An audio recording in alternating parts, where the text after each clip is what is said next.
Hi friends. അപ്പോൾ ഇന്ന് ഒരാവശ്യത്തിന് വേണ്ടി കോഴിക്കോട് പോവാണ് കേട്ടോ. അപ്പോൾ ഞങ്ങൾ ഞങ്ങളും ഉണ്ടെന്ന് പറഞ്ഞ് ഞങ്ങൾ വണ്ടി കയറിയതാണ്. അപ്പോൾ ആണ് അറിയുന്നത് എന്തെന്നാ നമ്മുടെ ബീച്ചൊക്കെ ഒട്ടാകെ ഒന്ന് മാറിയിട്ടുണ്ടെന്ന് പറഞ്ഞു, കോഴിക്കോട് ബീച്ചൊക്കെ. അപ്പോൾ ഞങ്ങൾക്ക് ഭയങ്കര ഒരു ആഗ്രഹം കോഴിക്കോട് ബീച്ച് കാണണമെന്ന്. അപ്പോൾ ഞങ്ങൾ കോഴിക്കോട് ബീച്ച് കാണാമല്ലോ എന്ന് വിചാരിച്ച് ഞങ്ങളിങ്ങനെ പോവുകയാണ്. അപ്പോൾ ആണ് കുറച്ച് ഒരു 3-3:30 ആയിട്ടുണ്ട്. പിന്നെ അങ്ങോട്ട് കുറച്ച് വൈകിയപ്പോഴേക്കും നല്ല മഴയായി.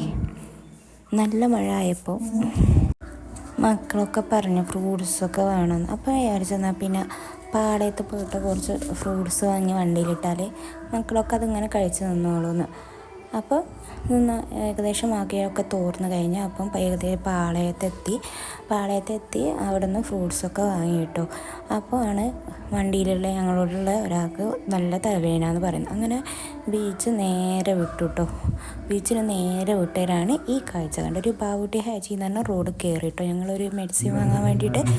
അപ്പോൾ ആണ് ഞങ്ങൾ അവിടെ ഒരു അടിപൊളി കാഴ്ച കാണുന്നത്. ഇതുപോലെ ഒരു 4 നില പള്ളി, നല്ല ഭംഗിയുണ്ട് കേട്ടോ കാണാൻ. എന്ത് ഭംഗിയെന്ന് പറഞ്ഞാൽ ഞാൻ ഇതുവരെ കോഴിക്കോട് വന്നിട്ട് ഇങ്ങനത്തെ ഒരു പള്ളി കണ്ടില്ല. അപ്പോൾ അതിൻ്റെ അടുത്ത് തന്നെ ഒരു മാനാഞ്ചിറ സ്ക്വയർ പോലത്തെ ഒരു സ്ക്വയറും ഉണ്ട് കേട്ടോ. നല്ല ഭംഗിയാണ് കാണാൻ. എന്ത് ഭംഗിയാണെന്നറിയോ, ഇതൊക്കെ കണ്ട് തന്നെ അനുഭവിക്കണമെന്ന് പറയാനുണ്ട്.